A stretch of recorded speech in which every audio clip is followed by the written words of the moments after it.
Welcome to a special edition of Fort Knox. I'm John Fortt here in Barcelona, Mobile World Congress. 5G is a big deal here this year. So, of course, we're going to talk about that. Also, Elizabeth Schulze of CNBC Europe is going to join me here. It's her turf. She's been all around the show, the announcements, going to weigh in on a lot of that. We're going to talk about HoloLens 2. I talked to the inventor of it from Microsoft here. Also going to hear from FCC Chairman Ajit Pai. But first, let's just deal with the basics. What is 5G? What's so special about 5G? Well, 1G brought us phone calls, 2G, texting, 3G, web browsing, and 4G, video streaming. 5G promises to make all of that faster, but maybe more important, it should make room for a flood of new gadgets like self-driving cars, smart homes, weather sensors, traffic lights, security cameras. With 5G, all of them can be connected at the same time without causing a traffic pileup of data. It all works because three characteristics of 5G make it a potential game changer. One, it's fast. How fast depends on how it's set up. For phones, top speed should be not only a bit faster than 4G, but unlike 4G, which can be bursty, 5G phone speeds are more consistent. Two, it's agile. In the world of data, that's low latency. It means the time between you asking to play the video and the video starting to play, much shorter. That's a big deal for things like driverless cars, which will be reacting to traffic warnings and other alerts from the network. Three, it has endurance. When it's set up for communicating with sensors, 5G networks don't make devices use as much power to communicate. Fifth generation wireless is coming this year, and we're finally getting good examples of what it can do. Here's what I found. So there's a lot of hype, 5G, but what can 5G really do and really change? Well, here at Mobile World Congress, the show floor is the perfect place to find out. Let's go. Now, normally when we think about 5G, we think about phones, like this Samsung Galaxy S10 5G. Here, this one is getting a 4K stream directly into the phone through these antennas. But there's a lot more 5G can do. Let's check it out. With 5G's low latency, I can interact live with an animated version of the actual game. Now, in a factory, 5G should allow for more flexible, more efficient production because the controls don't have to be physically connected to the equipment. They can be wireless. There is an actual truck more than 1,000 miles away, and I'm going to drive it over a 5G connection. Multiplayer in VR, very difficult on a slow connection, nice on 5G. That's what I just learned.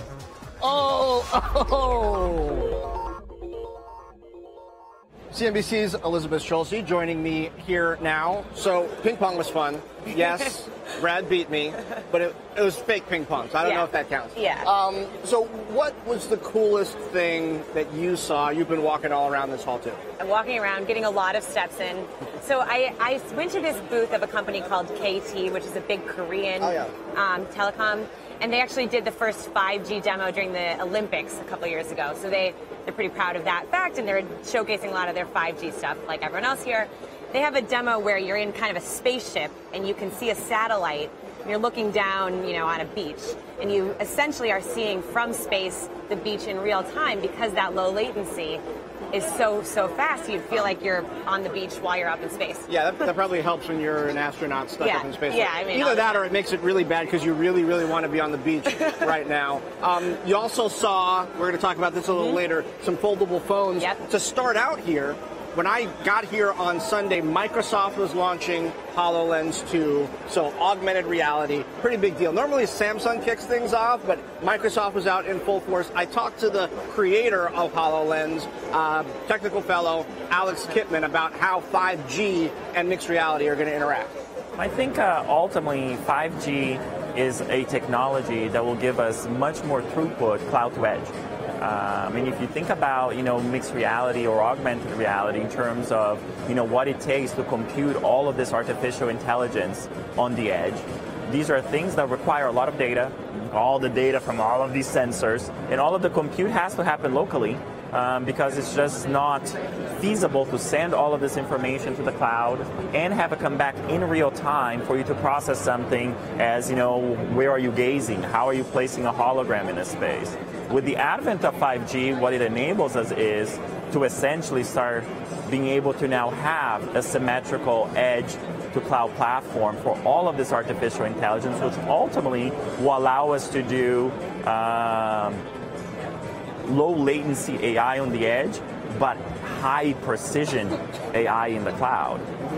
And you allow us to do this not only in enterprise use cases where you have high bandwidth of Wi-Fi, but in inside and outside scenarios across the world. So I actually got to try out the HoloLens That's too. awesome. The fit is better than the first HoloLens. Comfortable?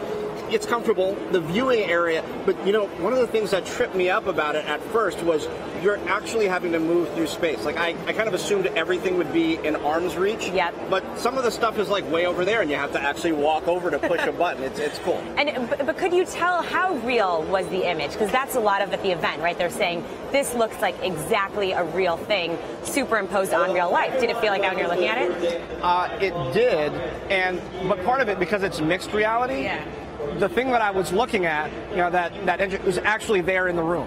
So it's graphics superimposed over what you're actually seeing, which makes it super immersive. Like normally when I'm manipulating technology, like messing with my phone, it's like here in the brain.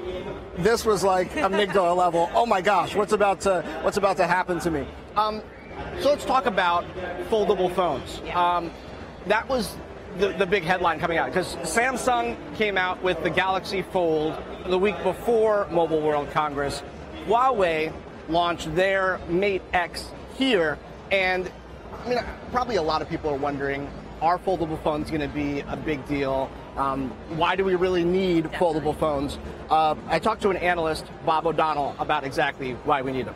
When you look at how smartphones have evolved, they've gone to bigger and bigger and bigger sizes. But we've reached the physical limit of how much screen you can fit on a device and still fit it in your pocket. The only way to get to a bigger screen now is to go foldable. Speaking of foldable phones, there it is, the Galaxy Fold. Behind the glass. Man, it cleared out here. That's nice. Got some room. I think they should have at least put a mechanical hand behind it to fold it. How do I know that's actually foldable? I see a little crease. There's no way to know. Okay, so how big is the hype around foldable phones, and especially given Huawei over there, they've got a foldable phone competing. Yeah. A huge hype. I'm telling you, people are loving these phones. When I went to the Huawei event on Sunday, and there was just like uproar when Richard Yu released this device. He's the head of Huawei's consumer business.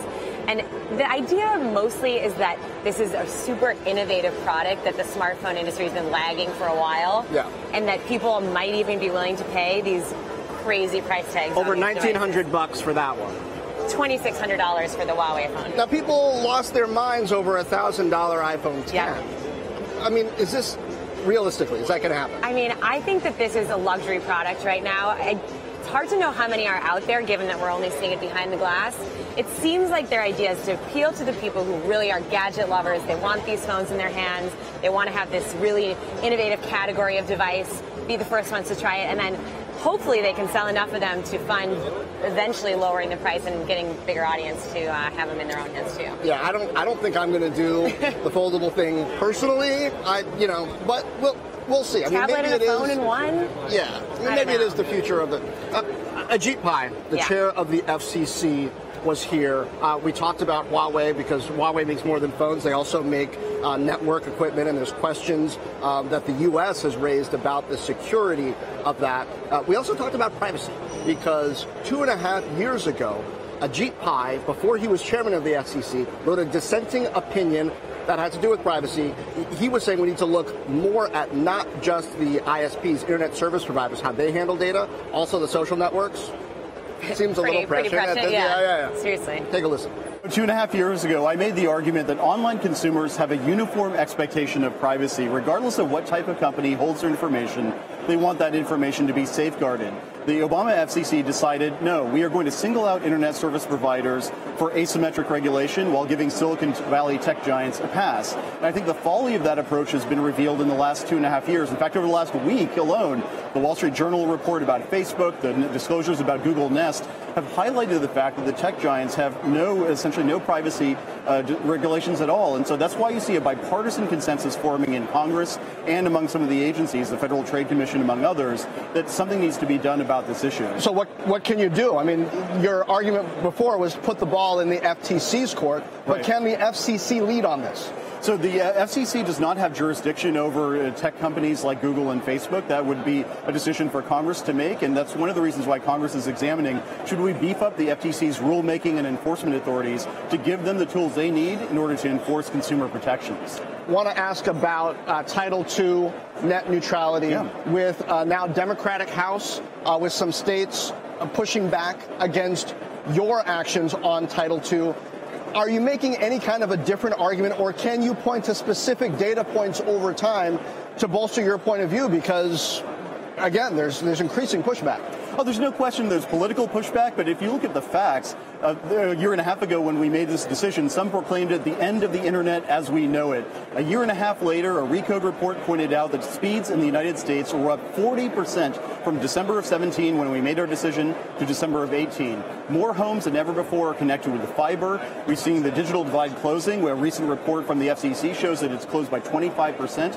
Infrastructure investment is up after several years of decline under the Title II regime.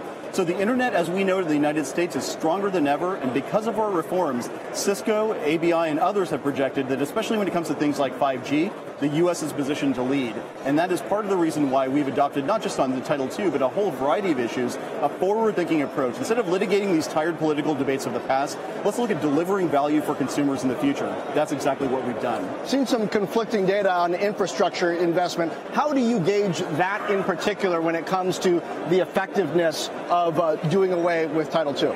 Well, part of it involves just a macro assessment of how much infrastructure providers are spending on CapEx. And part of it involves also just examining, going around the country and seeing some of these communities. And I've been to places like the Jemez Pueblo of New Mexico, Pembroke, New Hampshire, places like that are off the beaten path to some. But to me, that's where the digital divide is the starkest. And we're starting to see that close now because of some of the reforms we've introduced. Andrew Ross Sorkin has a question. Hey there, Mr. Chairman. Curious about Huawei and the privacy concerns on one side, and yet a larger debate going on about the future of 5G, which I know you've been a big proponent of in the United States. How do you think that? How can we, the public, separate these two issues? Well, I think the first thing is to focus on the need for the United States to take leadership in 5G, and that's what we've done over the last year. For example, last year I introduced what I call the 5G Fast Plan, which has three basic parts: getting more spectrum into the commercial marketplace, making it easier to deploy wireless infrastructure, and promoting more fiber deployment to carry all that internet traffic. And there, because of the reforms we've made, Cisco in particular has said that North America will have twice as many 5G connections by 2022 than Asia. So in that regard, things are good. However, there's also a security component, as you point out, and there, the FCC, the United States government as a whole, is concerned about the fact that we need to make sure the supply chain that is feeding into the infrastructure around the world when it comes to 5G is secure. And there we've voiced some concerns at the FCC, for example, about federal funds being spent on providers that may pose a national security threat to the United States. And so that's part of the conversation that's ongoing. We want to make sure that these networks not just operate for the benefit of our citizens, but are also secure to protect the citizens. Just help us with this distinction, because there is sort of an America First view about this, which is to say, should we allow foreign companies, putting aside the privacy issues or even the national security issues, meaning if we were confident that the national security issue was okay, do you believe that we would or could allow foreigners to effectively run or at least be part of our 5G infrastructure and networks? Well, several equipment manufacturers currently are foreign. For example, Ericsson, Nokia, Samsung. I mean, these are not U.S.-based companies. Our position is pretty simple. We want the supply chain to have integrity. We want these networks to be secure. And so from our perspective, at least, it doesn't matter where the company is located. What does matter is whether that company observes protocols, whether the government is in those countries is influencing the decisions that those equipment providers make. And in that regard, at least, we do have some concerns about some of the providers in this space. The chairman of Huawei has called for exactly that here. It sounds like a vetting process that's independent of politics that will guarantee that equipment is secure. Is there a process, or does there need to be a process, if there's not, to achieving that? I think that's one of the aspects of the conversation that has yet to play out. For our part, at least, at the FCC, we want to make sure that any federal funds that are being spent are spent wisely. And at this point, we cannot make the determination that certain providers are operating in an environment that is entirely secure from our perspective, at least. And so if there's a way to ensure that kind of security, that's a part of the conversation that we're always happy to engage in. Finally, let's tackle a kitchen table topic. Yes. Everybody can relate to robocalls. Absolutely. Thought we had this one solved. There was a do not call list, et cetera, but now, I don't know about you, but I'm getting calls all the time from the same area code and first 3 digits of my phone. Right. Sometimes the person on the other end is trying to talk to me in Mandarin. Is there a way to get carriers or somewhere else in the chain to stop that from happening, or to bring down penalties if they don't? This is the top complaint we get at the FCC from consumers, and that's one of the reasons why it's our top consumer protection priority.